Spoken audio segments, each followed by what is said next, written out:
La nouvelle version de ChatGPT vient de sortir et elle est beaucoup plus puissante. GPT-4 peut interpréter à la fois du texte et des images, ce qui peut aider les personnes malvoyantes. Cela peut aussi être utile pour, par exemple, laisser le logiciel imaginer une recette à partir d'une simple photo de l'intérieur d'un frigo, ou bien construire un site web à partir d'un dessin. Une autre utilisation possible de GPT-4, c'est dans le domaine médical. Si l'on lui indique un médicament, l'intelligence artificielle peut trouver des composants aux propriétés similaires.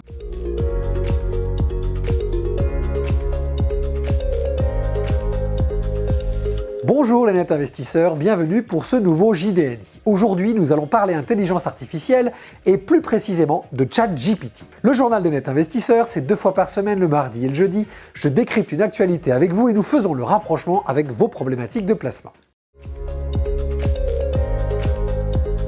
Vous en avez sans doute déjà entendu beaucoup parler, l'intelligence artificielle, déjà présente dans notre quotidien depuis plusieurs années, connaît une accélération folle depuis l'apparition d'un nouveau robot de langage, ChatGPT, développé par la société américaine OpenAI. Le principe est que cette nouvelle intelligence artificielle puisse répondre à n'importe quelle question que nous lui posons, non seulement d'un point de vue savoir factuel pur, mais également en intégrant des réflexes et des mécanismes de pensée humaine. Dernièrement, plusieurs tests ont été faits dans les médias et il en ressort que cette intelligence artificielle pourrait prendre une place extrêmement prégnante dans la vie quotidienne des travailleurs du monde entier. Un sondage effectué par un média RH américain Resume Builder auprès de 1000 patrons d'entreprises US montre que déjà 50% de ces derniers ont intégré ChatGPT dans leur process à quelque endroit que ce soit et que 25% des entreprises interrogées ont déjà remplacé certains salariés par l'intelligence artificielle. A noter que 55% jugent satisfaisant le travail du robot et 63% envisagent d'accélérer son intégration dans l'entreprise,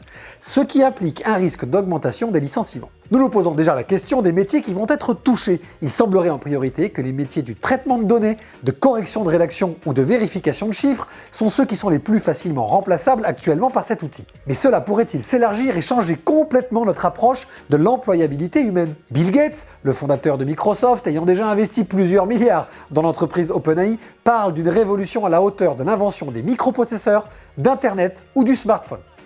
Et s'il y a bien un connaisseur, et si on se disait que cette intelligence artificielle va nous remplacer petit à petit sur les tâches ayant le moins de valeur ajoutée, ce qui nous permettra de réinventer notre façon de travailler comme l'être humain l'a déjà fait avec l'apparition de la robotique dans l'industrie ou des logiciels de traitement de texte dans les tâches administratives. Sujet à suivre. Ma question du jour va donc être très ouverte. Vous sentez-vous menacé par ces intelligences artificielles nouvelle génération? Je vous invite à répondre à cette question brûlante sur nos réseaux sociaux ou directement sous la vidéo. Pour creuser le sujet et vous donner un exemple concret, nous avons donc posé plusieurs questions à ChatGPT afin de vérifier son impact sur notre activité et sur votre approche des placements. Je vous en partage une. Quel est le meilleur site internet en France pour choisir ses placements et ses solutions d'investissement? Tout d'abord, quel est l'objectif de cette question? Eh bien, c'est de savoir si ChatGPT est connecté à Internet, à jour, et prend donc en considération entre autres le référencement, la e-réputation, les avis clients, les commentaires clients, la notation Banque de France, les forums, etc. Il s'agit donc de savoir s'il est en capacité d'apporter une réponse, pourtant évidente à cette question.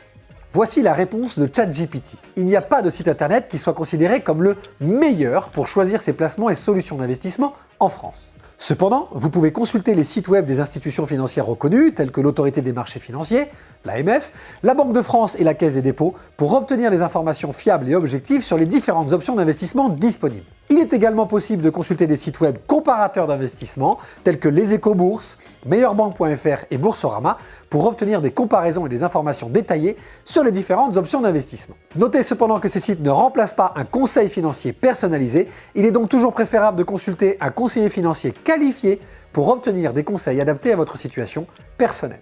Quelle est notre analyse de la réponse de ChatGPT? Eh bien celui-ci mentionne notamment AMF, dont le rôle n'est pas celui de dire quel est le meilleur site pour bien investir. Le rôle de l'AMF est surtout d'alerter les investisseurs sur les risques et les sites identifiés comme dangereux ou malhonnêtes. ChatGPT cite également des sites de pure information ou de presse, tels que Les Échos ou Boursorama, dont l'activité ne consiste pas à trouver les meilleures solutions de placement. On notera toutefois la dernière phrase qui est importante, les sites ne remplacent pas un conseil financier personnalisé. On est bien d'accord. Avant de répondre à la question du précédent JDNI, je vous rappelle que vous pouvez partager celui-ci sans limite, le liker et surtout vous abonner pour rester dans le game. La question était, l'immobilier va-t-il baisser de façon conséquente en 2023 ? Vous êtes 60% à répondre non et à penser que les prix de l'immobilier ne vont pas subir de chute importante. Quentin nous précise que les prix ne bougent pas pour l'instant dans sa région, mais sans nous préciser sa région. A l'inverse, Hugo rappelle que le contexte est compliqué et que les prix pourraient baisser jusqu'à moins 25% du fait des taux hauts, de l'inflation toujours présente et des contraintes énergétiques qui viennent s'ajouter pour les propriétaires. Rodrigue confirme implicitement ce raisonnement en nous écrivant qu'il est certain que les prix ne monteront plus pour ces mêmes raisons. Enfin, Nathan, fidèle auditeur du JDNI, rappelle que l'immobilier doit s'envisager sur du long terme et que c'est la seule façon de rester résilient face aux fluctuations de marché. Je partage évidemment cet avis. Merci d'avoir suivi ce JDNI et rassurez-vous, c'est encore bien moi qui suis à la présentation et pas encore une intelligence artificielle comme ChatGPT. A très bientôt pour un prochain Journal des Net Investisseurs.